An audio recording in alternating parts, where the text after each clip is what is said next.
You're listening to Ideal Practice episode number 150. Oh, y'all, today's episode is so good.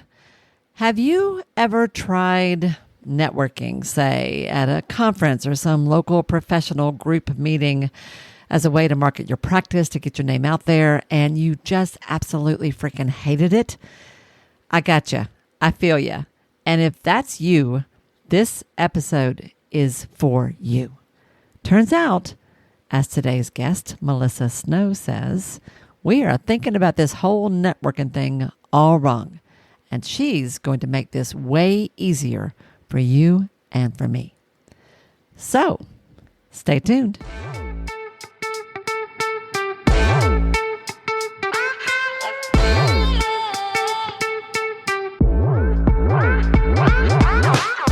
Hi, I'm Wendy Pitts-Reeves, and with over 2 decades of experience in the private practice world, I've built my 6-figure business while learning a lot of lessons the hard way. This is the first podcast that shows you how to apply the principles of energy, alignment, and strategy to build a practice that is profit-centered, but people-forward. This is the Ideal Practice Podcast.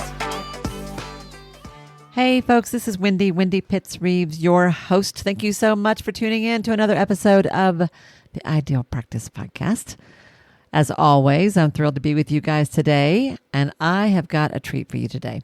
All right, so many times on this podcast, you have heard me say that if you are great at what you do, but no one knows about you because you're like the best kept secret in town, well, the clients who really need your help and who could benefit from knowing you won't know how to find you. They won't even know you exist.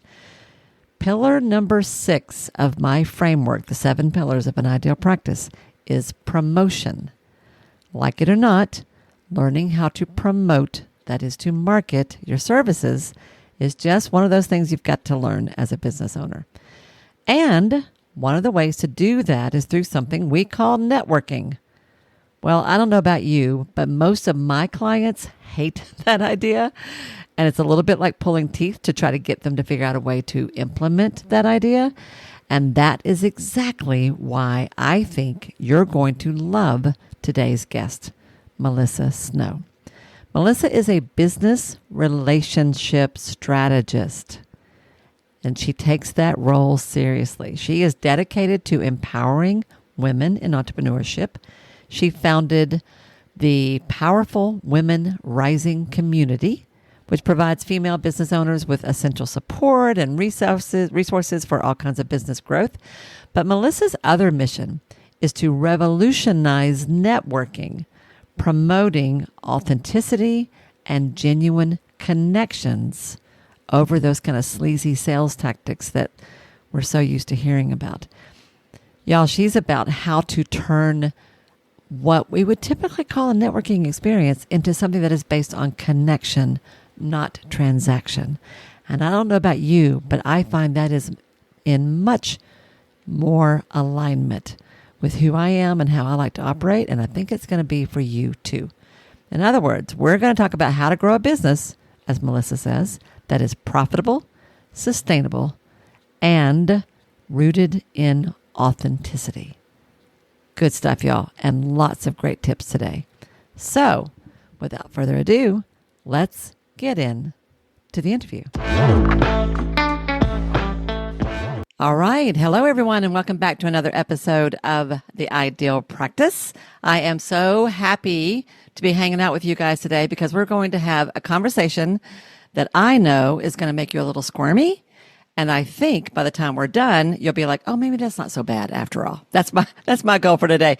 So you've already heard a little bit about my guest. Let me go ahead and bring her on. Say hello to Melissa. Hi, Melissa. Good morning. Hi, everybody. So good to be here. Good morning. I always want to say, good morning, Vietnam. Well, Melissa, you and I met just last week, and it was like such a great conversation. Pretty quickly, I was like, oh, yeah, we just need to do this. We just need to do this. Let's start by, I always like to know where people are. So tell everybody where you are in the world. Yeah, I'm in Colorado. I live in Colorado Springs, which is just about an hour south of Denver. Beautiful, beautiful, beautiful place. It If you is guys, beautiful. yeah, it is absolutely spectacular. Yeah. We That's have a where lot of pets, sunshine. a lot of sunshine. That's right. We talked about weather last time, didn't we? Yeah. Yeah. So tell everybody, who do you serve? Who do you work with, and how do you help them? Let's start with that. Yeah, so I work with female entrepreneurs in various industries, various stages of business, and I do a couple different things. I run an online community for female entrepreneurs called the Powerful Women Rising Community. It is a networking community, but it's a lot more too. We incorporate business strategy, we do some masterminds, we do some co working calls. And really, the purpose of it is to allow you to network, to build connections, to build relationships, and also work on your business at the same time so that you Mm. don't have to choose one or the other. The other thing that you know that I Hmm. love to do is to educate people about networking. I'm really on a mission to change the face of networking and what it is that people think about when they think about networking. Because, like Yeah. you said in the beginning, a lot of people, especially very heart centered, sensitive, introverted, Oh my gosh, feeling people, you are talking about us. find networking very cringy. And Yeah. so I love helping people find a way to do it in a way that feels good to them, feels authentic to them, is actually, dare I say, fun, and also is effective and gets some results in their business. That's a radical concept. Networking as fun. And the whole point, like it's going to get you somewhere. Like there's a reason why this is important. Yeah. And you really are into this. Like this is your thing. Like you really, you have built your business around this. And just, I told you before we started the recording that you have really good energy yourself. Like your online presence is really lively and fun, which is nice and makes it easier to talk about something as cringy as networking. So how did you get into this? Because I have not asked you this. I do not know this story. Why networking, and how did you land here? I'm curious about that. Yeah, it's a good question because I've had a lot of different experiences in entrepreneurship. I never intended to be an entrepreneur. I was working full time as a personal injury paralegal, working for Oh, attorneys on car accidents. wow. And I was doing some moonlighting on the side for a guy who had his own business where he would subcontract with people to write medical record summaries for these attorneys. And it was a great deal for him because he would charge these attorneys $60 an hour. He'd pay me $25 an hour to write the medical summary, and Hmm. then he would keep the rest. Yeah. And so I worked for him for a little while, and then he decided to take his business in a different direction, asked me if I wanted his clients. I said, sure. I became an entrepreneur overnight with a full client load, making money. And I was like, wow, entrepreneurship is so This fun. is Like, cool. why doesn't everybody do Who this? knew? Oh, So, that's funny. fast forward a couple years, I got my first coaching certification and I started my first business. It was called Love Starts Here. I was a dating and Mm. relationship coach. And that was when I really learned that entrepreneurship was much different than my first experience. I thought I could just show up and say, hey, I'm a coach who's Come ready. work And all with the me. people would run and throw their money at me and it would be amazing. And it didn't really work like that. And so, through a lot of trial and error, I learned a lot about sales, a lot about marketing, a lot about what works, what doesn't work. Yeah. I will say, wasted a lot of time, a lot of money Hmm. um, on the program that promises to be the thing that is the answer that you've been missing, right? Or this coach has this cutter formula that she'll give you Yeah. for $10,000 and you follow it and you'll be a millionaire like her. And I tried Hmm. all of those things. And in retrospect, I realized the one thing that consistently built that business and made me money was the connections that I made, the relationships that I had built. Yeah. And that really was the thing that Yep. was missing that I didn't realize was the secret. And Yeah. so, a big part of why I started this business is because I wanted to save other entrepreneurs from spending all that time and money. And it's not just the time and money that we spend on these programs and these courses and these things that we think are going to help us, but it's also like it takes an emotional toll on you, right? Because Yeah. you've invested all this money, this coach has promised you that it's going to work, you're doing all of the things. and it's still not working. So it's Yeah. got to be you. You must be the problem. Mm. And Hmm. I am neurodivergent in multiple ways.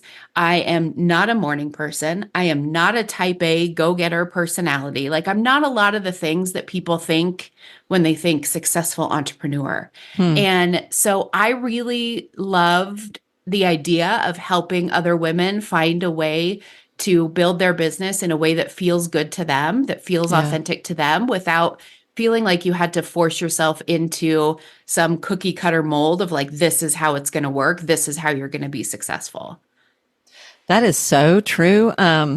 Something that you said has already struck a chord for me. You said something about you realize that there's building a business and then there's establishing relationships and connections with other people, and that one doesn't have to sacrifice the other, which is not something I think we typically think about. But you are absolutely right. I talk a lot about mindset. That's a lot that comes into our level of success and how we tend to self-sabotage. But this is Mhm. absolutely true. I think this is a factor that you don't hear about this. What you're talking about here is what's unique about it is it really is connection. Well, so you talk about it's not what you know, it's who you know, but it's Mhm. not who you know at a surface level. It's not tangential. It's not you went to the chamber mixer and you exchanged a business card and so great, you're rolling in money now. That's not how it works. You're talking about something much deeper, aren't you? Absolutely. Yeah. Yes. Yeah. Yeah. And I think a lot of Uh, times people, one of the things that I talk about a lot is the purpose of networking. A lot of mm, people think, and this is when it becomes cringy, is when we think that the purpose of networking is to find clients. yeah. We're going to go into the room and find the people to sell our stuff to. Of Yep. course, that feels cringy to us. I mean, Yeah. I'm sure there's some people that doesn't feel cringy too, but to people like you and I, that feels cringy. Yeah. And I always say the purpose of networking really is to build your network. Mm-hmm. And there's a lot of different roles that people will fill in your network. Some of them are going to be referral partners for you. Some of them are going to be people that you collaborate with. Some of them may be your clients, but Yep. also some of them might be just people who are a little further ahead than you in business and can teach you Yes. something. Some of them might Yes. be your accountability partners, the people who, can help you with your business strategy or help you find what's missing. And so Mm. there definitely is that part of networking that is about building your business and working on your business and improving your business through those relationships as well. It's not all about referrals and finding clients. It's not all about trying to get something from somebody else, Yes. Yes. In right? fact, it's not about that at all. Yeah. Yeah. So, yeah, I love that. And so you're already expanding just the definition of what networking is, and the impact it can have on your life, which was something I kind of wanted to start with. Like, why does this matter and why should we care? So you don't know this, but I ran a large group practice for 20, 25 years that I built from the ground up. And the thing that made that practice work was the relationships that I established with various people in my community, much of which I did not through anything related to the practice, but through volunteering or serving on a board or connecting with a group somewhere or just showing up at public events and getting to know people, Yeah. established a reputation that really served us well over time. Yeah. And the whole thing that you just said about, it's not just about selling or getting referrals, but you also will get people who will help you in ways that isn't about sending you business. It's like other things you don't even expect. That's also so true. As you're saying that, I'm like, I can think of countless examples of where I have experienced that. That's absolutely true. Yeah. Yeah. I remember Yeah. when I was a newer entrepreneur, I'd only been a coach for only for a couple of years, and I was having a conversation with a woman that I met at a networking event. We'd met for coffee and we were just kind of chatting about whatever, and she said something about business insurance, and I said, Yeah. "The What what?" is that? And she says, "Please tell me you have business insurance." I said, "I don't even know what business insurance Right. Do is." I need that? So, I mean, that's a great example of like Yeah. something, and there's a lot of those of things that I've just learned over time by having 100%. conversations with people who were a Mm-hmm. little further ahead than me. And even a lot of things I've learned from having conversations with people who are newer in business than me. So Love it. there's a lot of value in all of it. You just never know. Yeah. And do you not find that your own life is richer as you start connecting with these people, because you really are, like, you end up making friends with people, Oh, right? absolutely. Yeah. Yeah, And that's one of yeah, the reasons that I feel so strongly about this and I'm so passionate about this is that I really started networking intentionally 6 years ago when I moved to Southern Colorado from Northern Colorado. And part of it was because I was building a business, but also part of it was because I didn't have any friends here. yeah. And Didn't know anybody. I Hmm. moved with my husband and he's great, but I also wanted more than that. Hmm. And I look back on that, like I look at where my life is now, where my business is, my friendships, everything. And I think, how different would it Yeah. be right now if I had not done any networking in the last 6 years? I mean, that's where Yes. all of my friends have come from. That's where breakthroughs in my health journey have come from. It's where I've learned so much about my business. I've learned so much about myself. I have learned, people who support me when I'm going through challenges in my relationship. Like it's made all of the difference in my life and not just my business. Yes, yes. And those have all been sort of unexpected benefits that started from this very intentional. I just need to meet people. I don't know anybody, and Yeah. I've got to grow up. I've got to grow this business. I love that. Yeah, I too have had that happen. And this is kind of cool. And I just yesterday. So I one of the things I do, I have like a little baby counseling practice that I keep going, and then I do coaching and podcasting. And in my little baby counseling practice, I say that because I used to have a huge practice and I have downsized, right? And what I have now, I am very focused about who I want to work with. And I tend to work with women leaders who are at midlife and who are stressed out and all the things that come with that. And I have a group, a support, it's basically a support group of sorts, for these folks. And they are amazing human beings. I love these women so much. And they were talking to each other in a group chat we have about how their conversations with other people, other women in their lives, in their work, in their world, have deepened and changed as a result of them being in this group. Yes. Which I don't call it a networking group, but it is basically the same concept. Once you get to know people and your relationship goes deeper because you're talking about more important things, that has a ripple effect through the rest of your life. You'll never know where that's going to take you. That's Yeah. huge. Yeah. Yeah. And you talked about introverts. I'd love to hear a little bit about that. Let's start. I think I want to start with that because as a coach, when I work with practice owners, because I do get how important relationships are, I often say you only need 5 people. I didn't tell you this, but I always say you need 5 people to get your practice going. A preacher, a doctor, a nonprofit contact of some sort, a friend, and another therapist. Like if you have a deep relationship with those 5 people, they're going to refer to you. That's where I kind of start. But I try to get people to go out and like set up coffees, meet their colleagues. And it is hard to get them to do that. Mm-hmm. Hard, especially, I think more so today because so many people are leaning on telehealth and they're locked in their office all day, either one-on-one with a client or on a computer. And to get them to go out into the actual real physical world is tough. They're like, I don't even know how to do that. What do I call? What do I say? Can you help those people? Oh, yes. Yeah. Yeah. So first, a resource I always recommend, there's a book by Matthew Pollard called The Introvert's Edge to Networking. His Oh, I first don't know book that was one. The Introvert's Edge to Sales. And then he wrote The Introvert's Edge to Networking. And that book really has had a huge impact on my business. It's kind of the basis and the starting point of my business. And so that's a great book. But I think here's the thing. I often say, you're talking about your group of women and how it's not really a networking group. I would say that it is because I Mm-hmm. say networking, it can happen anywhere that you're creating a connection with another human being, right? Yeah. So this is part of the thing is like we think of networking as it happens at networking events, it happens in networking groups, but really it can happen anywhere. And so finding the way that you like to network, the format that you like to network in. Some people are really great one-on-one. Some people Yeah. are really comfortable having one-on-one conversations. Other people, not so much. And so they prefer to be in a room of people. One thing that I found when I started networking, I was going to all the things, and that was part of how I realized that there were a lot of different formats and ways to do it. I would go to these networking events that were like happy hours, basically. So Yeah. you come, you get a drink, you get a snack, you mingle, you chat, you go home whenever you want, right? And Yeah. that is like my worst nightmare. And I suspect most introverts listening to this are like, please no. Because I'm just not the person that is going to walk up to people who are already having a conversation and be like, "Hi, I'm Melissa. It's so nice to meet you. Mm-hmm. What are you guys talking about?" Like Mm-hmm. that's never me. But then I found networking groups or networking events that were more like speed dating, or where they would say, "Oh, you have the number three. You sit at that table with all the other people who have the number three. I'm going to give you a topic to talk about for 10 minutes around the table, and then you're going to move to a different table."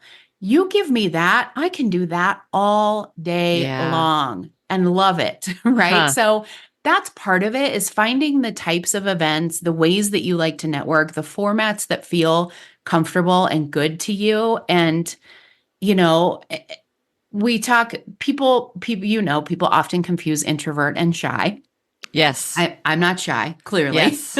Yes. But the That's biggest great. thing is, does your energy feel drained, or do you feel energized after? And I have found there are some networking events and some formats of networking and ways to networking that I actually do feel energized after. I don't Mm. feel drained. And so Mm-hmm. those are the ones that I really gravitate to.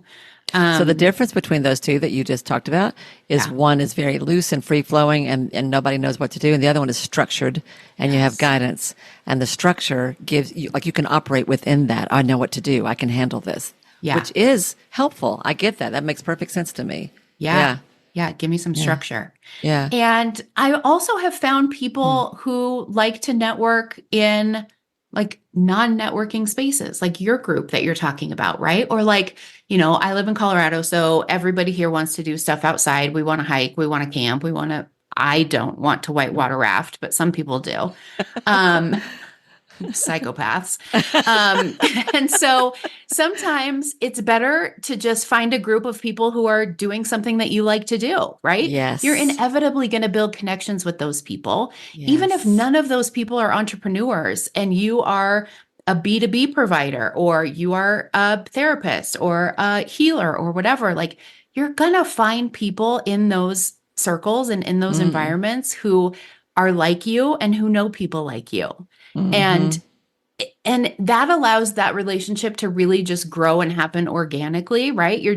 We get together every other weekend and we hike and Yeah. we chat while we hike, and we're getting to know each other and learn about each other. And that turns into something. So there's a lot of different ways to do it. And I just say, there's a lot of similarities to when I was a dating coach. I find myself saying a lot of the same things now. Yeah. And I would tell my clients, they would go on a date and they would say, "That was terrible. I'm never going on another date ever again." As if this man has anything to do with the next 20 men that they're going to go on a Oh, date but with. they do. You know they do. They're all the same.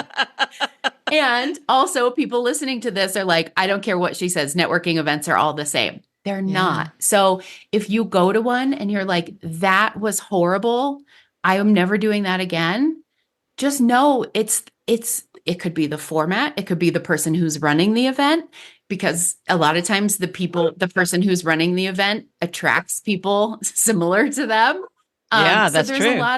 there's a lot of factors that could make a difference, and just keep trying till you find the format and the event and the group that you like that works for you. So you've just said several things in a row that I think I really want to highlight real quick while I comment on the big fluffy tail that just walked through the I know image. I was trying to pretend like that didn't happen. Is that your dog that I just That saw? was my cat, and he was running Golly, it too, looked like which a is dog. which is why the camera bounced. That was funny. I just saw a very big, fluffy black tail. That was very cute. So a couple things. You just gave us some tips, actually. And I want to I want to capture this because I think people could use this. One of them was try different formats. So like, that whole thing about the happy hour thing, that makes me, that's a mix and mingle, make small talk. Mix and mingle, make small talk. And guys, when Melissa said there's a difference between being an introvert and being shy, that's a really important point, and I think most of y'all know that, but I don't want to assume that.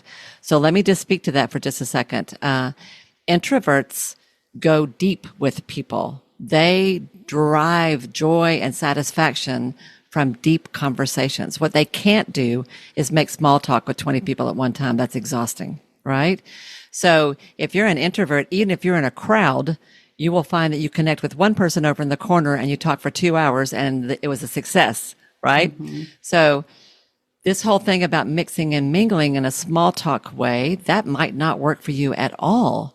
But a small group setting or a structured setting, like you were talking about, that might actually feel pretty good and sort of easy to manage. It makes me think about when you do this I've done some online virtual conference kind of things where they stick you in a break room with people on Zoom, and I am like, oh gosh, I hate this because you never know who's going to show up on the screen, But with a small group, it's different. So structure serves. So try different formats. That's one thing you said that I really want to highlight. And the other thing, second thing you said, was I wrote down join interest groups. So there's a better that was my shorthand. Basically, when you do things that you enjoy doing, this is brilliant, Melissa. When you do things you enjoy doing, you will meet other people who enjoy doing the same thing, and you will instantly have a connection, right? So when I got involved with my local chamber, I served on the board of our chamber at one point. It was really, really, really hard for me because I was this social worker woo-woo type in a room full of manufacturers and architects and lawyers and gag. And I left networking events in tears sometime because it took so much energy and it was so hard to find anything to talk about. On the other hand, the minute I started connecting with women in business, actually I helped them start a group for women in business at the chamber. That was completely different because we had all this stuff. We had all kinds of things in common, right? If you're a whitewater rafter, if you're a hiker, if you're an artist, go join an artist group or hang out at a local studio. You will meet other artists and you will naturally talk about what you do. And before you know it, somebody's going to go, oh, wait a minute, you're a counselor? Wait a minute, you do yoga? Where? Wait a minute, you're a massage therapist? That's cool. I've been looking for somebody. Like it will happen naturally. That's what I love what you're saying. So this doesn't have to be forced. You don't have to make it happen. And then the third thing you said that I think was also really important, which I haven't thought about before, is that if you try something and it doesn't work, don't assume it's because of you and don't assume it's because you can't ever do that. Study it, break it down. What didn't work? What was it about that didn't work? And give it another shot because it could be completely different. I think that's really good, what you've already said. Yeah, thank you. Am I right? Am I getting that right? Yeah. Yeah, I love it. I love it when you repeat that back to me and I'm like, oh, it's good stuff. I'm smart. You sound that smart coming out of my own brain. Did I say all that? I did say all that. Yes, you did say all that. And I'll add to that last piece too. This is something that I tell people a lot, especially when they have a lot of anxiety about networking, if they've never done it before or they've only had bad experiences. Don't be afraid to reach out to the person who's organizing the event ahead of time and ask them whatever questions you want to ask them. Oh. So if it's not clear what the format is, if it's not clear who's going to be there, if it's not clear, what the structure is going to be or how many times you're going to have to stand up and talk in front of the room, yes, ask them. There is no reason that you can't ask them. I run in-person networking events. I run virtual networking events. People ask me questions like that all the time. There's never a time that I'm like, oh, weird. Why is she asking that? Right? Yeah. And if somebody is like, oh, weird. Why are you asking that? That's probably not the event for you. Absolutely. So there you go. Ask all the questions you want. Sometimes you can even ask for a list of the people who are going to be attending ahead of time. And that gives you a chance if you're nervous about like, I'm not going to know who to talk to. I'm not going to know what questions to ask. I'm not going to know how to make conversation. Yeah. If you can get the attendee list ahead of time and you can look at that and see like, oh, cool, there's 2 other people coming who are also therapists, right? And now I've got their names in my mind. So I'm looking for them, not in a weird stalkery way, but I'm like, oh, yep, there's Janice. She's one of the names I remember. Or, there's a couple people who do something similar to what I do, but different. And maybe I can look Allied on professionals. I can look at their LinkedIn and like know a little bit about them and have some ideas of questions I can ask them ahead of time. So any preparation that you can do like that is going to take your anxiety down several notches. Yeah, that's a really good tip. That's really good. Thank you. I don't think I would have thought of that either, to call the organizer in advance and go, okay, I think of that as a speaker, that same idea. Yeah. When I'm asked to speak somewhere, I will say, tell me who your audience is, who's likely to be in the room, and what are the challenges that you think they have. So that I know a little bit about who I'm going to be talking to as I sort of shape what I want to do with them. Absolutely. It's the same idea. That's really, really good. Yep. It may make your anxiety go up. Like if I was going to go to something and they said, yes, we are going to ask everybody to stand up and introduce themselves. Oh, I could never do that. What would you say to that? Because I know what I would say, but I'd love to hear what you say. If somebody's like, oh, well, never mind. Oh gosh, I could go a lot of places with this, couldn't we? um, well, I mean, there's a couple things. If you are truly like petrified, like there's no way, and that's the difference between you going in that room and not going in that room, ask the person who's running the event, is it okay if I stay seated while I introduce myself? There you go. Is it okay if you just skip me? Right. I mean, I sent out an email once. I was doing an open house for a networking group that I run here in Colorado Springs, and just like a guest event. And I said at the end, P.S., if you have anxiety about coming to these kinds of things, please don't let that stop you. Find me as soon as you walk in the door and tell me I'm freaking out. I got you. And I actually did one time have a lovely woman come to me as soon as she walked in the door. And she was like, I cannot believe I even walked in the door. But you said, and I'm freaking out, and I introduced her to some people who I knew would be kind and loving and gentle with her. Yes. I didn't force her to introduce herself to the room. Like, people aren't here. I would say for the most part, these people who are organizing these networking events aren't here to make you uncomfortable and torture you and make you never want to come back again. Yeah, that's right? so sweet, Melissa. I love that. Ask for what you need. And also, if you are not the person who's like, oh my gosh, I'm so terrified I can't even walk in the room, but you're like, I really don't want to do that, push yourself. Because I read a book once, and I'm sure you know this too. I read a book about social anxiety once, and it was written by a therapist, and I wish I could remember the name of it. She said, people come to me all the time saying, I want you to help me. I want you to make me less anxious so I can go live my life. And she would always say to them, actually, it's the other way around. You need to go live your life in order to become less anxious. And it's the same with networking. 100%. You can't sit in your car. I mean, to a degree, you can sit in your car and hype yourself up and get yourself ready to go in there. And also, every time you walk into a room that you're scared to walk into, every time you stand up and introduce yourself, every time you meet someone new and have a conversation with a stranger, it gets a little bit easier because you're showing yourself over and over again that you can do it and you won't die. Yes, and your social muscles will grow, right? And you will get the hang of it. And I think you'll find sort of like key phrases that you can use. You'll sort of figure out your own little format about how to make it work. Yeah. That's a really important distinction that you made between, I think of it like if you're like sick scared, like I'm going to throw up if I go in there, or if you're having a panic attack. But what I was expecting you to say was like, if it's that bad, then don't do that. Go find another format. But that's not what you said. If it's that bad, consider reaching out to the host and asking for a little help. Yeah. Which is beautiful. And that's also a good tip for those who might want to actually organize a networking thing to speak to that. You know what that makes me think of? It makes me think of 12-step meetings, because there have been so many times in my career when I've been trying to convince somebody to go to an AA meeting or an NA meeting. And I'm like, I know it's scary, but I swear once you get in the door, you'll feel like you're among friends. And I have had people that would go and just sit in the car in the parking lot and watch the gathering around the door, sometimes for weeks before they finally got the nerve to go in. And I would say they will go around the room and introduce themselves, but you don't have to say a word. You can say, I'm just here to listen. That's all you got to say, right? That's what that made me think of. So just pretend like you're going to an AA meeting. It's fine. You'll make it. It'll be all right. Yeah, exactly. That's great. What would your response be to people who say, I'm too scared, I can't go? I would have pretty much similar. I think I wouldn't have thought of telling the host that you're needing help. That would not have occurred to me. So that's why I liked that, because that's like find a way to make this work is how I'm hearing that. So what if you still go, but you do it in a different way? You modify it in a little bit. And I love it's basically sort of pre-paving the experience. Tell them, I want to come, but I'm really kind of nervous. I just want somebody to like. I need some help talking myself into this, right? And you're also right. If their response to that is not warm and friendly, then don't go, Yeah. because that's not going to be for you, Yeah. 100%. The other thing too is find somebody to bring with you.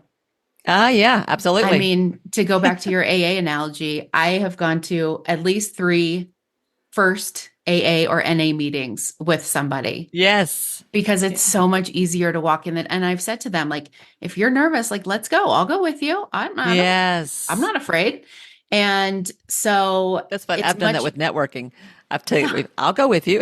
exactly, exactly. So if it's, if you're super nervous about it, find somebody to go with you. Absolutely. That's a great way, especially if you have a friend who is an outgoing extrovert. Mm-hmm. Mm-hmm. I have a friend like that. And when we go to networking events, it's like I sit at the table. She's like my fishing pole. Like she goes out, she talks to people, and she'll literally bring them back to me and be like, Melissa, this is Lisa. She does blah, blah, blah. And she wants to know about this. And she'll sit her down at the table and she'll go find somebody else. I love that. It's That's what we awesome. need, a fishing pole. Yeah. Find your fishing pole. Fishing pole friend. That's great. Oh, that's great. Dang, I'm going to try to think about that. Yeah. Yeah. Yeah. Yeah. I think too, and I want to ask you about this because I'm sure this is something that you see, especially working with women in leadership roles.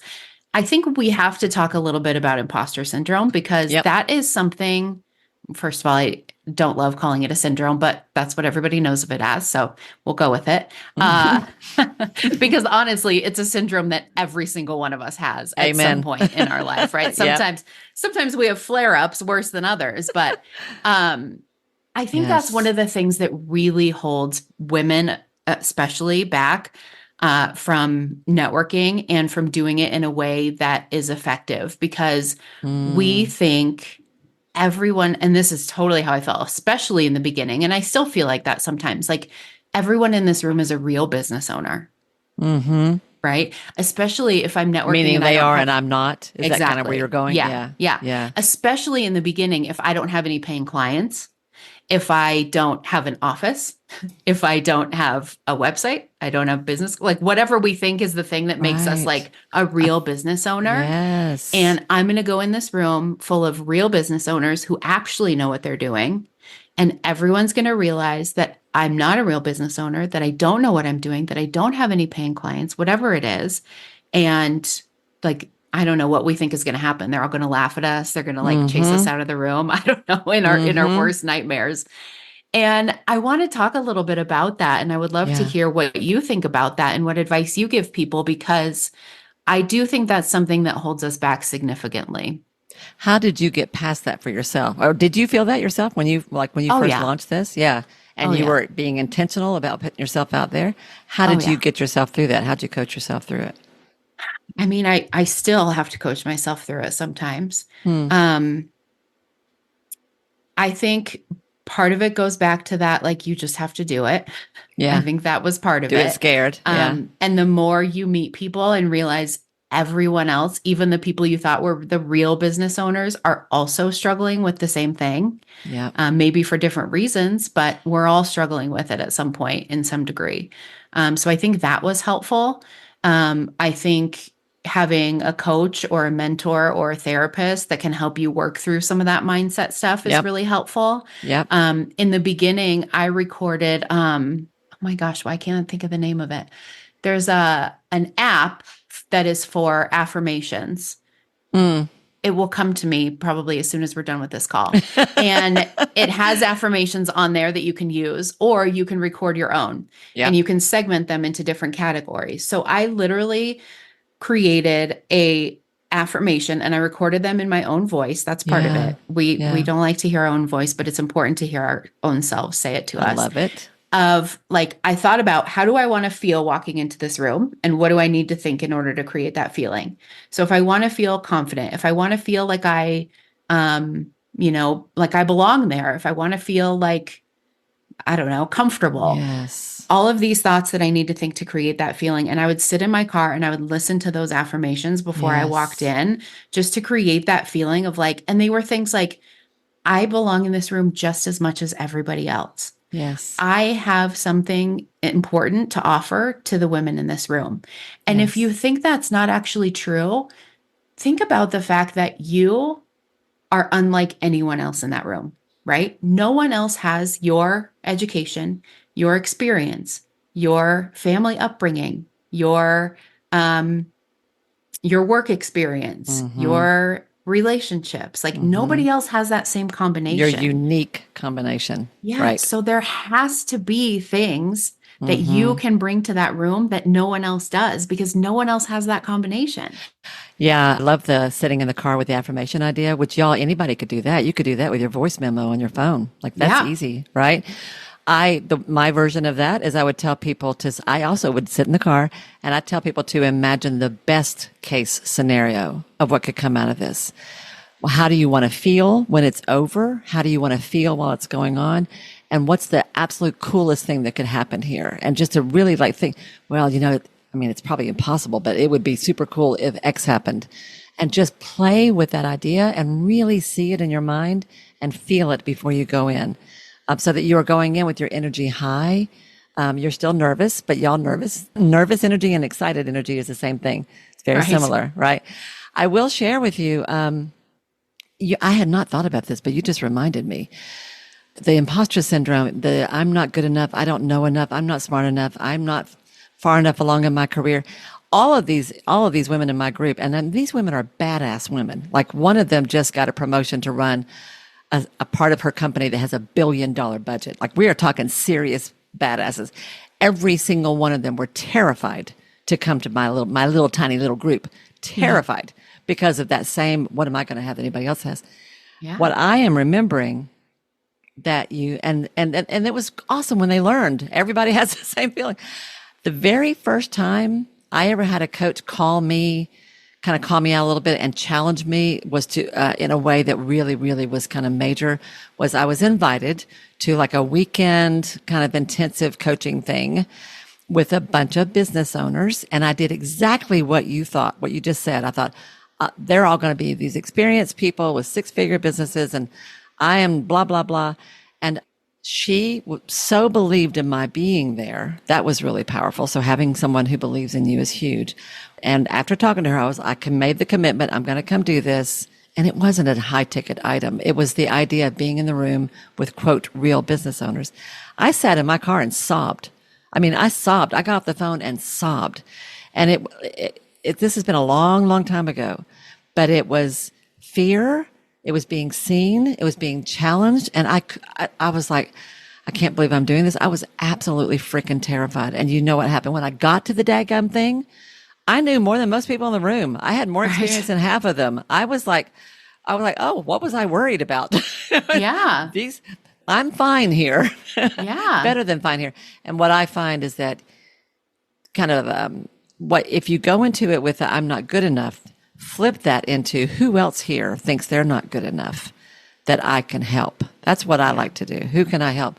So my favorite question is, oh, you do what? Oh, you do what? How long have you been doing that? That's great. So what's your greatest challenge right now Hmm. in your business, in your job, in your work? What's your greatest challenge? Oh, that's really cool. And that will get you going because now you're Yeah. helping them.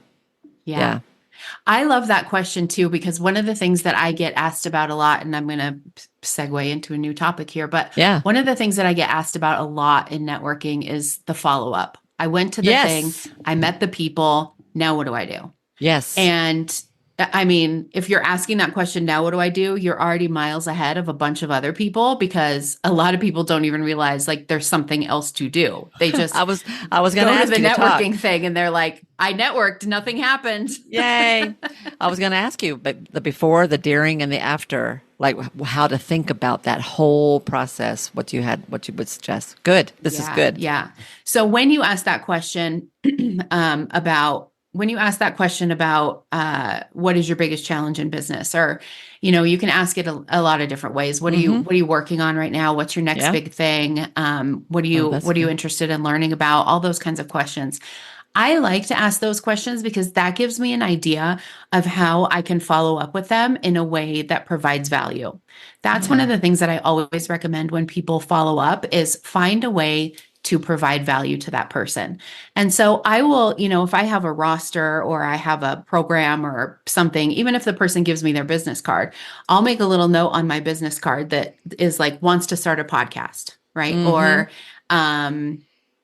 struggling with growing her email list or something like that. And when I go to follow up with them in a week or 2 weeks, I will send an email. I'll say, hey, it was so great to meet you at such and such event. I loved our conversation about whatever, right? Because that kind of reminds them of who you were, because they met a lot of people too, probably. Right. I loved our conversation about this. I just wanted to send you this article I found about growing your email list, because this is one of the things we talked about, and I thought this might be helpful. Or I will hear a podcast episode about something and I'll think like, oh, I just met a lady last week who was talking about this. I'll forward it to her and say, hey, just heard this, made me think of our conversation. And that is such a great way to follow up with people for so many reasons. The first is that it really lets them know that you saw them and heard them and valued what they said enough to remember. Yes. And as you probably know, there are studies that show that the impact of feeling seen and heard on the brain looks very similar to the impact of feeling loved. They're almost indistinguishable. And so that really is a great way to create a connection with somebody right off the bat in that first follow-up. The other thing I really like about that is that you are, again, not approaching it from a, what can I get from you? What's in this for me kind of approach, right? You are, I just heard this and I thought of you, thought I'd share it if it's of interest. Yes. Saw this article, met this person, and she does exactly what you and I were just talking about. Let me know if you want me to connect you. Yes. Anything like that is just like, I'm here to help. I'm not expecting anything in return. It's genuine. You're not manipulating. It's real. Like, I really do want to help, and this is a cool thing you might like. Yes. Yeah. And that's an important piece of it too, is the intention behind it, right? Yeah. Go at it from, and part of this just requires you to trust me. Part of this just requires you to believe what I'm saying is true.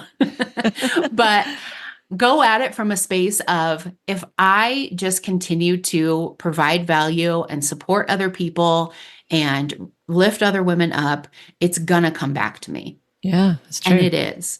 We don't have to do a one-for-one thing. I will tell you, I have a lot of networking nightmare stories, but there's a woman that I met at a networking event years and years ago, and we've kind of just stayed in touch via social media. You know, I comment on her stuff and vice versa. And I was wanting to expand the networking group that I run here into further east, which is where she lives, and she runs a community group out there that has a bunch of people in it. So I sent her a message. I said, hey, really wanting to expand out east. Is it cool if I make a post in your Facebook group about this event that we're doing? And it's just it's like a community news group. Right. And she responded to me and she said, hi, please remind me the last time that you sent me a referral, because I'm having a hard time remembering. Oh my gosh. Are you kidding me? I mean, first of all, with the passive aggressiveness, but also, this is not the approach we want with networking. We are not sitting at home keeping track of like, oh, Wendy sent me an article today. Keeping score. Oh, Wendy sent me a client. Dang. I better send Wendy something because Wendy sent me a client. That's awful. Or like, you reach out to me and say, hey, I just did this podcast interview. It was so good. Your people would love it. Can you share it? And I'm like, well, Wendy, I'm looking at my scorecard and no. That's awful. That's really awful. That's not how we're doing it. So we're approaching it from, I want to provide value. I want to be helpful. This is how I create real, genuine connections, and it's going to come back to me. And when you come at it from that energy and from that intention, it will come back to you. Yeah, that's huge. You said to me when we talked before that one of the things that was important to you is to help people understand how networking can be about connection, not transaction. Yeah. Which is exactly what you're talking about here. Yeah. I would like run in the other direction. Like that woman to be like, it'll be, snowballs melting in hell before I'd be like, yeah, no way am I ever sending you anybody, because if that kind of energy, why would I want to even talk to you? That's awful. Right. Yeah. Yeah. So I hear check yourself. Right. So if you're going into it, like, we may not admit it, but if you're going into it thinking, well, maybe I can get something from this, you might want to be careful about that. Make sure that you are showing up from an authentic place of service. Yeah. All within reason, like not being crazy, not being ridiculous, because my folks can take service to an extreme. But, Right. protect yourself, take care of yourself. But this should come easy for us, this kind of service, right? Help people. Yeah. That's good. Yeah. We're not talking about giving your services away for free. No. Right. Randy says, Thank you. NO. Yes. Thank you. Or I will come hunt you down. But taking a couple minutes to send an article you found, or, I get these emails from podcastguests.com about there's these podcasts. Maybe that's how we connected. I don't remember, but there's these podcasts who are looking for guests, and there'll be ones at the bottom that are like, we're looking for people who specialize in travel, or we're looking for people who specialize in, I don't know, aliens. And then I'm like, it takes me 30 seconds to forward that to the travel agents that I know and say, hey, look at the bottom, might be a good one for you. Right. Yeah. And that helps people. First of all, it keeps you top of mind with people, right? Because they're seeing your name and they're like, oh yeah, I remember her. Gosh, that was so nice of her. I love that lady. Yes. And that's how you create the connection. What else would you do for follow-up? Are there other things that you have in mind? Yeah. Yeah. This also how is, can you make this effective? Like what else do you do that makes it to make this useful? Yeah. Yeah. This also is a personalized answer, right? Because it's funny because the one size fits all answer sells, right? If I have this, like, here's the formula for follow-up, 1 through 10, $1,000, I'll give it to you, promise it works. People love that. And then I'm like, well, there's a lot of different ways that work. Let's find yours. People are like, no, that sounds like a lot of work. Just give me the 10 steps. Yeah. But really, if you are doing it in a way that works for someone else and it doesn't work for you, you're going to get so burnt out. Number one, it's probably not going to work that well for you. But number two, you're also going to get really burnt out and frustrated and discouraged. I have this conversation with women in the Powerful Women Rising community a lot because I hear over and over again, I know I should be on social media. I know I should do more on social media. I'm really going to try to do more on social media this week. I just really hate it. And I'm always like, why though? Why should you do more on social media? Why do you have to? Who said you have to? Right. If you really hate it that much. Yeah. I have a friend who's built a consistent 6-figure business. She hates social media. She's built this business through going out and meeting. She's my fishing pole friend, actually. And that's how she's built her business. Right. Yeah. So none of this is a have to thing. I personally enjoy, there's some social media that I really enjoy. I was trying to force myself with Instagram for a long time. And then I was like, take your own advice. Why are you forcing yourself? Good. I don't love Instagram. I love Facebook. I love Threads. That's where I engage with people. And that is part of my follow-up strategy. I know I should be on LinkedIn. I know that's where the entrepreneurs are. I just cannot with LinkedIn. I don't know why. I find so relate to you, honey. Boring and just like bleh. Yes. So and every single connection you make, they pitch you a minute after. I hate it. I hate it. So I just don't with LinkedIn. Yeah. But Facebook and Threads are definitely part of my follow-up strategy because I will follow people that I meet. I will engage with them thoughtfully. I'm not talking about like their posts. That's not going to really do you any good, or just like comment, great post, but actually thoughtfully engage with them once in a while. And I'm not saying that you have to engage with these people daily, right? Right. Even once a month is fine. Yeah. It's the consistency of it that is going to create that connection and build that connection. So there's a lot of different ways to do it. You don't have to have a coffee date with every single person that you meet at a networking event. You can follow up with them by email. You can follow up with them in a voice note. You can follow up with them on social media. Yeah. Any of those things will work. Yeah. Even if, let's say you met somebody last month at a networking event, you met 5 people that you think, these are people I'd like to get to know a little better. And next month you find a new networking event that you're going to go to. Email those 5 people and say, I loved meeting you at such and such. I'm going to this one on Friday. It looks kind of cool. I've never been, but if you'd like to go, I'll see you there. Right? Oh, that's good. I like that. That's easy way to follow up with those people and also meet new people. Yeah. And I know I'm talking a lot, but this part is important. No, this is good. Yeah. People get really overwhelmed with follow-up because they think they need to follow up with every single person they met or every single person on that roster. Every single person was at that event. You do not need to, nor should you follow up with every single person that you met. I want you to think of it as like the cake tasting, right? So you go to the cake tasting and you try the chocolate cake, the vanilla cake, the yellow cake. You try the yellow cake with the raspberry frosting. You try the yellow cake with the chocolate frosting, right? You try all the things. And then you decide, which of these cakes do I want to eat some more of? Until you get to the point that is like, which of these cakes is the cake I want to eat on my wedding day?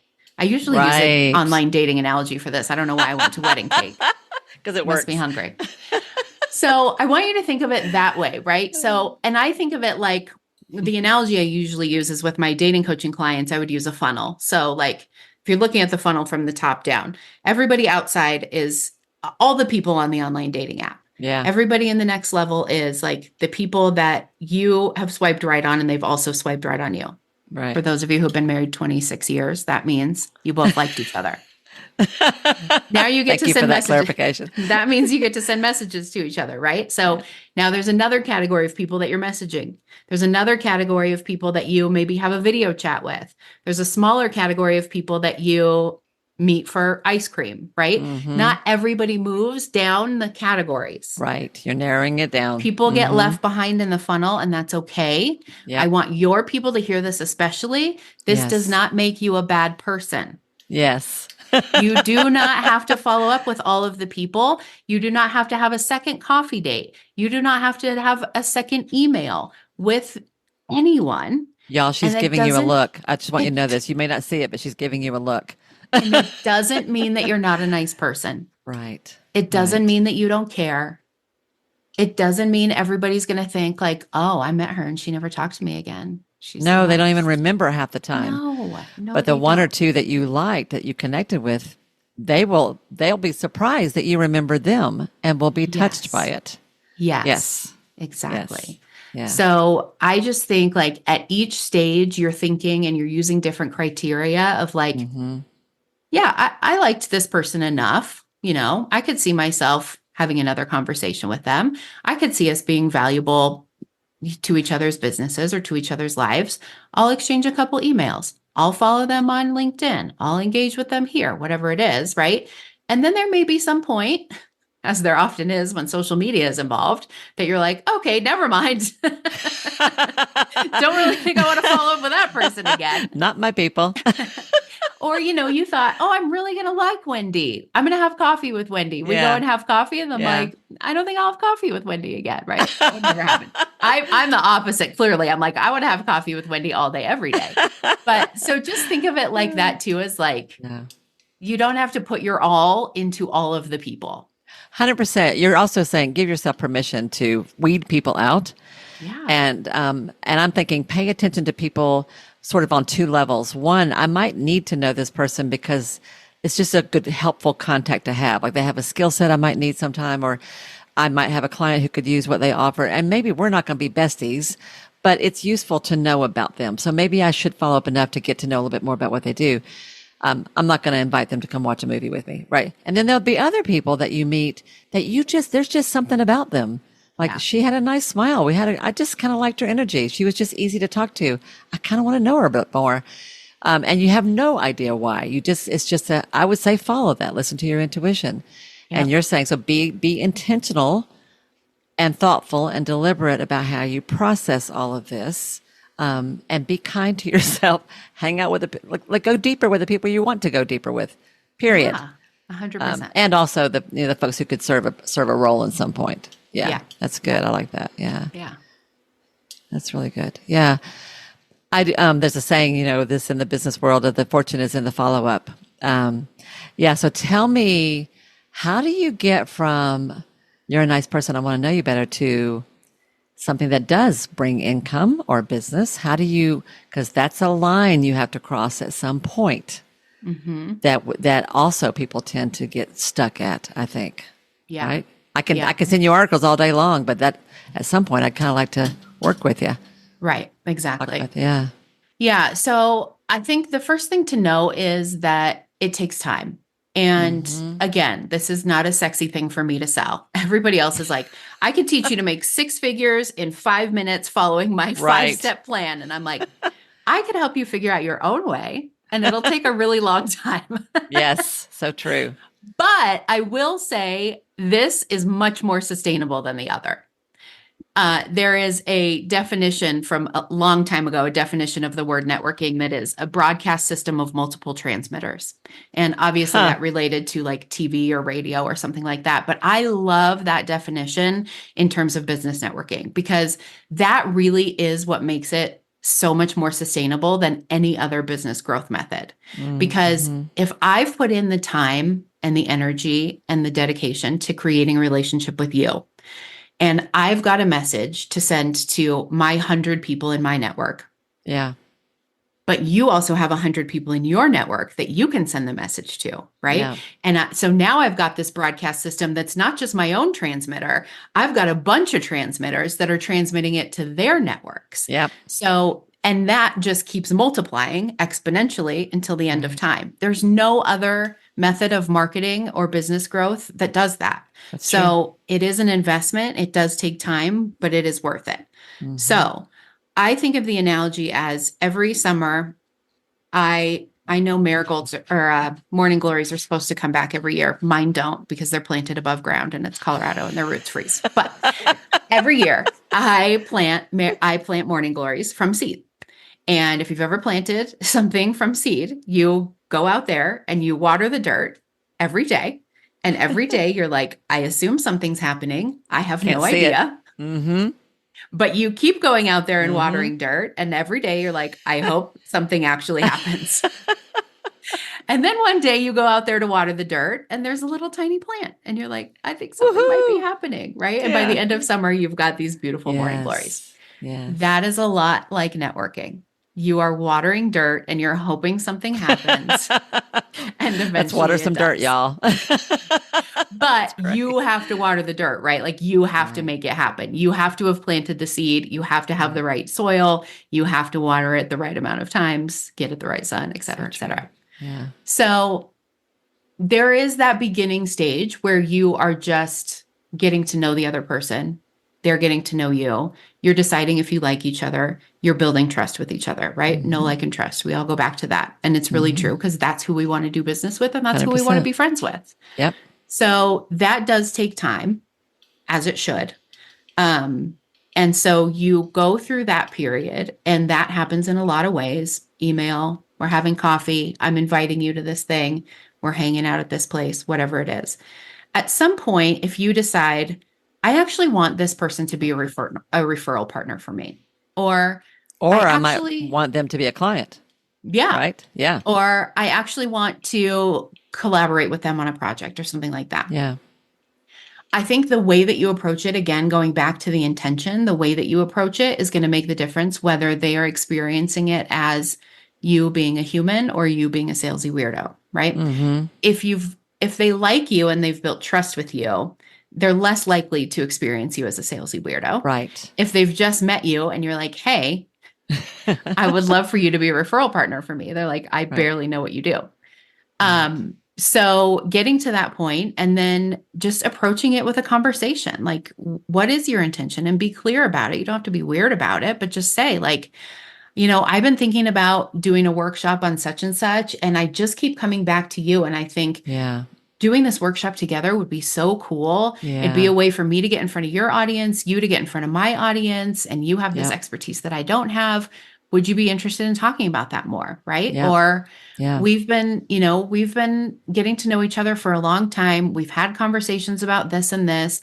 I really think that's something that I could help you with. Are you interested in having a consultation call with me? Yes. And that's an important piece too, is that this conversation and the consultation or the sales call are separate conversations. Good. That's good.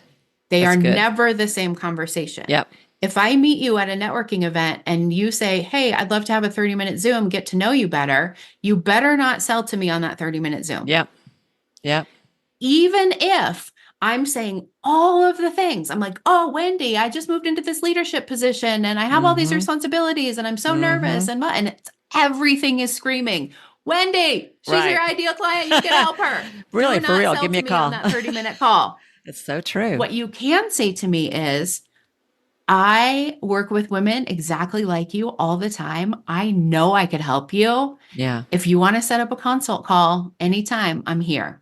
Right? They're Right. And then separate conversations. I love that because you are being clear about who you are and what you can do to help. This is selling a service, which is important to me. But Mm-hmm. you are asking them for permission. You're asking them to opt in or giving them the choice to opt in to that Yes. conversation, which is much more respectful and much more empowering and much cleaner. So that's Yes. good. That's how this is not Yes. transactional. I love that. Yeah. And that's why we're Yeah. keeping those conversations as completely separate calls. Yeah. And we are giving the person the option to consent to having that call. Right. Yeah. Yeah. So, Yep. and same with becoming somebody's referral partner. You're Yep. thinking like, man, we work with very similar people in very different ways. I would love to be able to send my people to you. I would love for Yep. you to send people to me if they meet this, and this criteria. Yes. Would you be open to having a conversation about that? Right? Because Mm-hmm. there are certain conversations we need to have that we probably haven't had yet in order to Mm-hmm. become good referral partners for each Yeah. other. Who do you Yeah. want me to send them to? How do you want me to send them to you? What can I tell them to expect? All that kind of Great. stuff. Those are great questions. I love that. hmm Yes. Yeah. But again, So, making it a separate conversation and asking them, mm-hmm. are you open to having a conversation about that sometime? Mm-hmm. Not just jumping. This is when we become weirdos. And this is when people are like, I hate networking, right? Because I thought I just showed up to have coffee with you. And now you're like, I want to be your referral partner. What do you think about that? Right. And I'm like, It's like, I wish I would I, never come to this coffee. That's what I think about that. I used to Right. have a So coach that would say, you don't take somebody out to lunch and go, so you want to get married? You know, like exactly. you don't Exactly. go from one to like, you've got to build it slowly.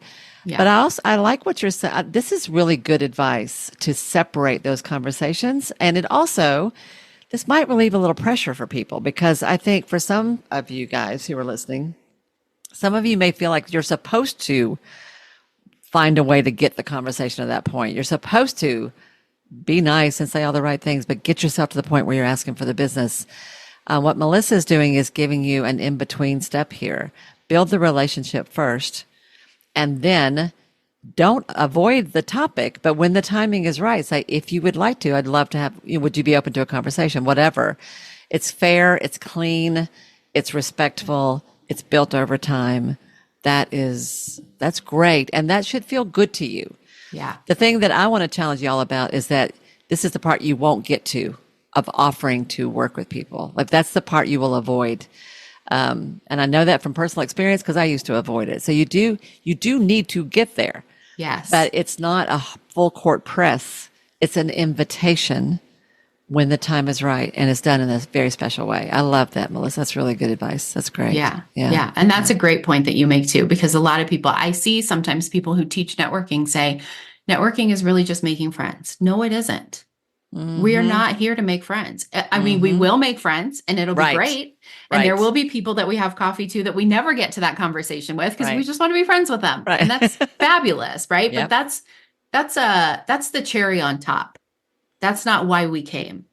And Right. so if you are approaching networking as this is just friendship, we're all just making friends, that's why it's not getting you a result in your business. You have to get to that point of, okay, how can we work together to benefit each other, to support each other, to make this something that is beneficial for both of our businesses? You have to have that You conversation. have to have that. Good. And I if love you're that. doing it in Yeah. this way, where you're approaching it from a very like clean space, you're separating the conversations and you are inviting them to the conversation and giving them permission to not have the conversation, Mhm.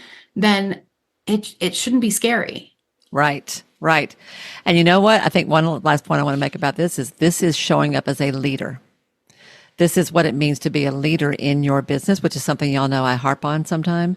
Like your job as a business owner is to lead the conversation and to ask for the business in the way that Melissa's teaching you today.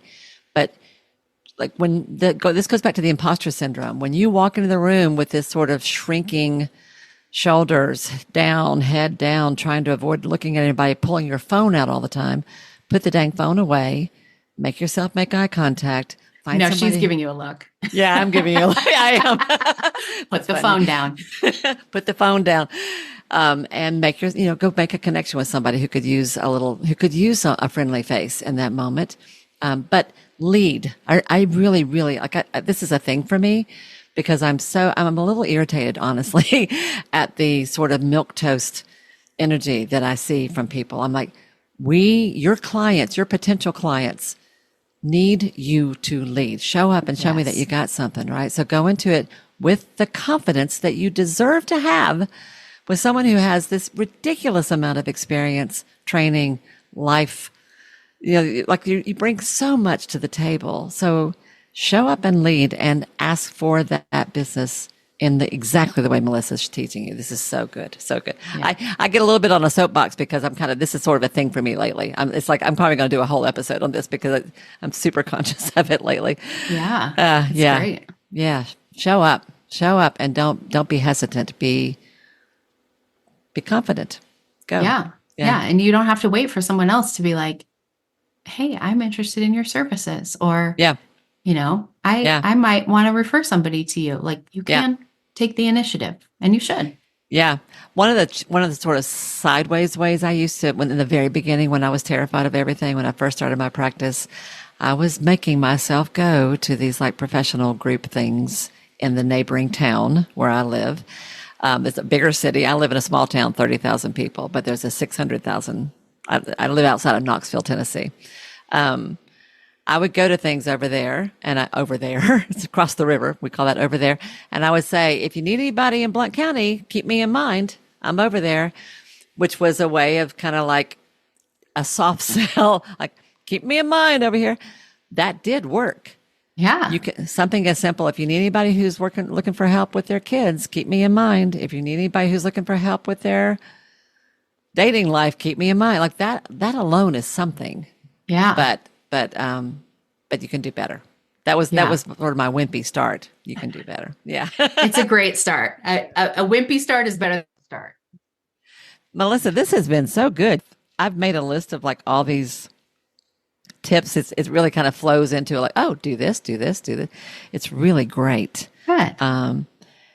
You have reinforced some things that I want people to hear. You've thrown out some new stuff I have not thought of before. Brilliant. It's been so good. Let's do this. Tell people about your community and about your networking things, because that could be a great place for them to practice. Yeah. Right? Yeah, absolutely. So I run a monthly virtual speed networking event that's open to everyone. It is the first Tuesday of every month from 11 to 12 Mountain Time. And you can get tickets on my website. It's powerfulwomenrising.com. And these events are so fun. We have women from all over the world. We usually have somewhere between 60 and 80 women on these calls. There is structure. So you do get put in breakout rooms.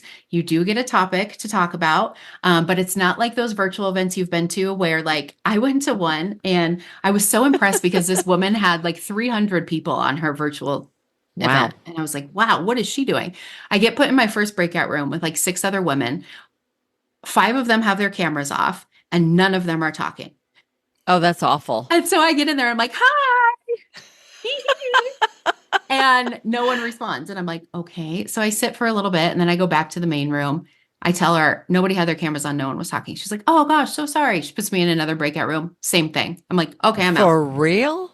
This is not going to happen at the Powerful Women Rising virtual speed networking event. We have the most awesome women who come to that event. They are amazing. So, and I always have people who say, I hated networking before. I never thought I would say networking was fun.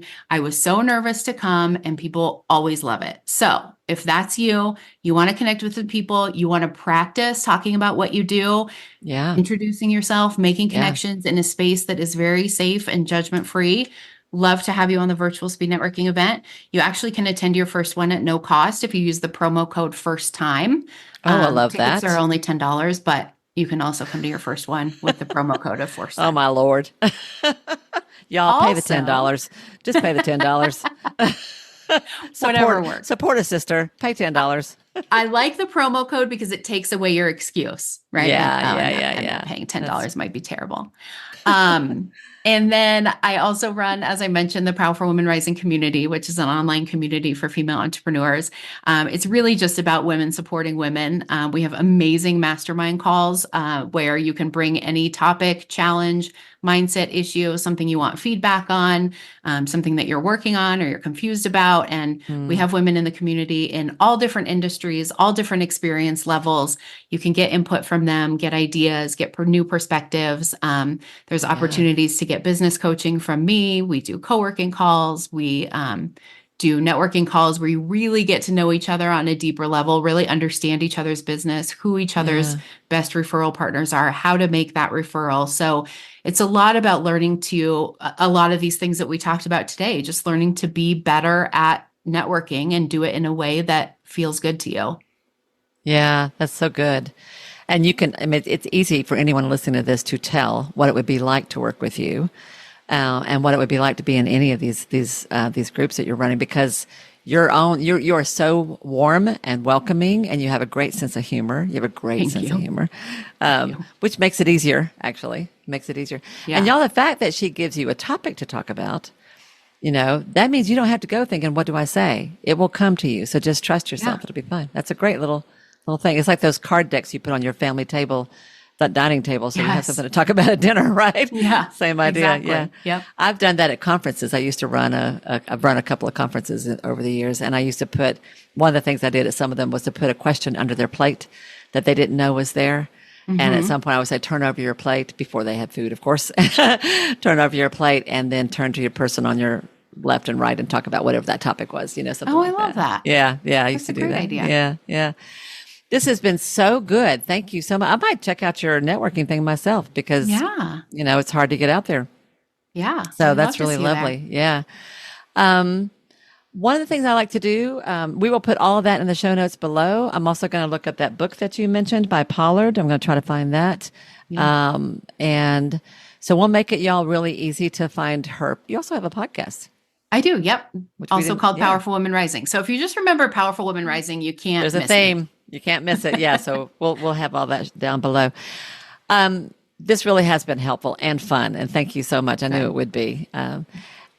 I think where I'd like to end with, where I always like to wrap up with folks, is to ask you, is there anything that I haven't asked you, anything we haven't talked about, or anything that you just feel called to share that you feel like would make this conversation complete? Oh, that's a great question.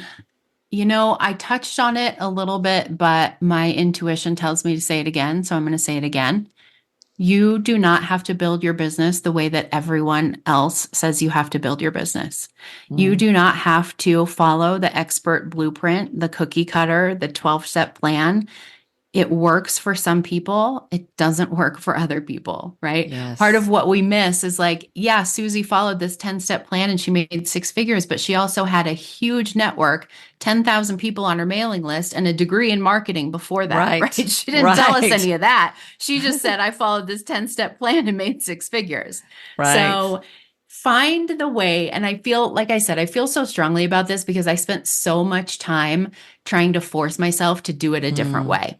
Mm-hmm. Trying to force myself to be somebody different and get up early and, have be who I thought I needed to be in order to, there's the fluffy tail again, be who I thought I needed to be in order to be taken seriously, in order to be seen as an expert, in order to be successful in business. And once I started really just like leaning into who I was and what my strengths were and working with myself rather than against myself, that's when business happened, and it happened much more easily.